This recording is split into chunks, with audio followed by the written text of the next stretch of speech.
Hello dear, pregnancy planning के 5वें session में आपका स्वागत है।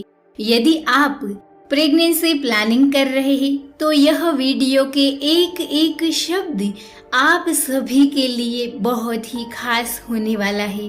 प्रेगनेंसी प्लानिंग के पहले 4 सेशन की लिंक मैंने डिस्क्रिप्शन में दी हुई है, एक बार जाके जरूर विजिट करें। आज मैं आप सभी को प्रेगनेंसी रखने से पूर्व कौन सी बातों का आपको ध्यान रखना है उसके बारे में ही बात करूंगी। कुछ नियम है जो आपको फॉलो करने हैं। गर्भ संस्कार के यह मुख्य नियमों का पालन करके आप दिव्य एवं मनचाही संतान प्राप्त कर सकते हैं। चलिए बिना देरी किए शुरू करते हैं। सबसे पहला नियम, स्त्री की उम्र 18 साल और पुरुष की उम्र 25 साल से कम नहीं होनी चाहिए। उम्र के 35 साल तक स्त्री और 55 से 60 साल तक पुरुष में अच्छी जननन क्षमता होती है। उसके बाद यदि आप गर्भधारणा करने की ट्राई करते हैं तो बच्चा कमजोर होने की संभावना होती है, इसीलिए आपको सही उम्र में ही गर्भधारण कर लेना चाहिए। गर्भधारण से पूर्व स्त्री और पुरुष शारीरिक और मानसिक रूप से स्वस्थ होना आवश्यक है। आप भावी माता पिता बनने वाले हैं। यदि आप दोनों में से एक भी अस्वस्थ हो तो गर्भधारण का निर्णय आपको आगे धकेल देना चाहिए। तीसरी बात, चरक शारीर स्थान में चरकाचार्य ने बताया है कि स्त्री और पुरुष का गोत्र अलग होना चाहिए। यदि एक ही परिवार के व्यक्तियों का विवाह हो जाता है तो जन्म लेने वाले बच्चों में दोष होने की संभावना होती है। यदि आप हनीमून में एवं कोई अन्य स्थान पर गर्भधारण की कोशिश नहीं करनी है, आपको अपने घर पर ही गर्भधान करना है। आपका घर ही पवित्र गर्भधान के लिए श्रेष्ठ है। आपको प्रेगनेंसी प्लानिंग के 3 माह पूर्व ब्रह्मचर्य का पालन करना है, यानी आप दोनों पति पत्नी को इंटरकोर्स नहीं करना है। 3 महीने के बाद ही आपको इस नियम को फॉलो करने के बाद गर्भधारण के लिए ट्राई करना है। ऐसा करने से आपका बीज शुद्ध होगा और उसकी क्वालिटी भी अच्छी हो जाएगी, उसकी क्षमता भी अच्छी हो जाएगी। ऐसा करने से आप जल्द ही गर्भधारण कर पाएगी और आपका शिशु शारीरिक एवं मानसिक रूप से भी बहुत ही स्ट्रॉन्ग बनेगा। इसलिए आपको यह बात जरूर ध्यान रखनी है।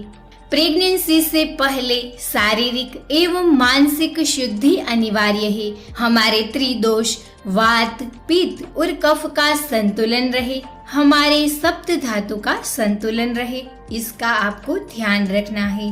शारीरिक शुद्धि यानी अच्छा बीज और शुक्र हो, उसके लिए पंचकर्म अवश्य करें ताकि बॉडी के सभी टॉक्सिन्स निकल जाए।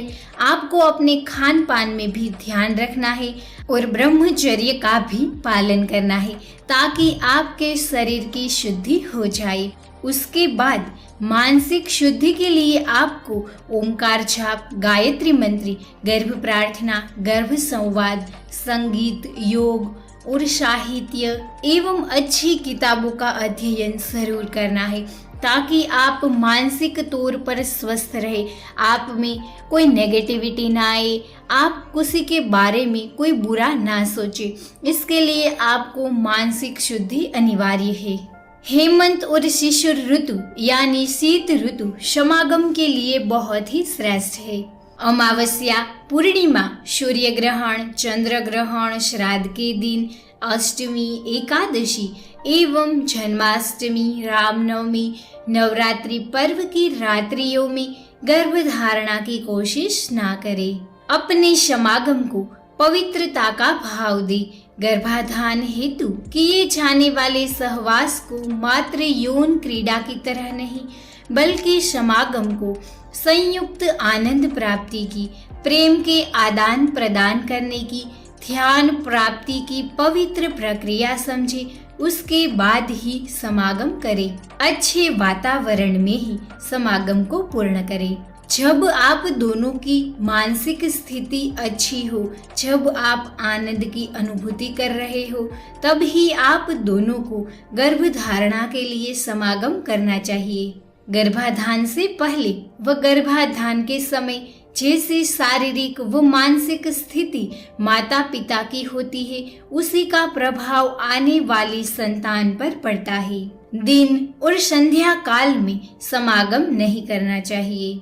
दिन में समागम करने से आयु व बल का हासिल होता है, इसीलिए रात्रि में शुभ समय 9 से 11 का समय उत्तम है और सुबह 4 से 6 का समय उत्तम है। समागम से पहले दोनों पात्रों को स्नान करना चाहिए। गर्मी में ठंडे पानी से, सर्दी और मानसून में गर्म पानी से नहाना चाहिए। दोनों पात्र हल्के, ढीले, सफेद, साफ, सुगंधित और मुलायम कपड़े पहने। वैदिक मान्यता अनुसार दंपति अपनी इच्छा अनुसार बलवान, रूपवान, विद्यान, गौरांग, वैराग्यवान, संस्कारों वाली संतान को प्राप्त करना चाहती है तो आपको इसके लिए ब्रह्मचर्य, उत्तम खान पान, आपका विहार, स्वाध्याय, सत्संग, दिनचर्या, चिंतन आदि विषयों का आपको पालन करना है। भूख, प्यास, निंद्रा, मल जैसे प्राकृतिक आवेगों को रोककर ना रखे। संतान प्राप्ति के लिए ऋतु काल में ही समागम करें। स्वाभाविक रूप से स्त्रियों में ऋतुकाल रजो दर्शन के 16 दिनों तक माना जाता है। गर्भधारण के लिए मासिक धर्म के 5 या 7 दिन समागम नहीं करना है। समागम के लिए 8 से 16 दिनों का समय उत्तम है। मास के अंतिम दिनों में भी आपको समागम नहीं करना है। उसके बाद समागम करने से शिशु में कुछ खामियां रहने की संभावना हो जाती है। इसीलिए यदि आप एक स्वस्थ और तंदुरुस्त शिशु को जन्म देना चाहती है तो आपको 8 से 16 दिनों में ही एक दिन करके एक दिन को छोड़कर इस तरीके से आपको समागम करना है। यदि आप यह सभी नियमों का पालन करती है तो आपके घर एक श्रेष्ठ, तेजस्वी, रूपवान, गुणवान एवं बुद्धिशाली संतान जन्म लेगी। यदि आपको यह वीडियो इन्फॉर्मेटिव लगी हो तो मुझे कमेंट में जरूर बताइएगा। प्रेगनेंसी प्लानिंग के रिलेटेड यदि आपको और कोई प्रश्न है तो आप मुझे कमेंट करके भी बता सकती है। धन्यवाद।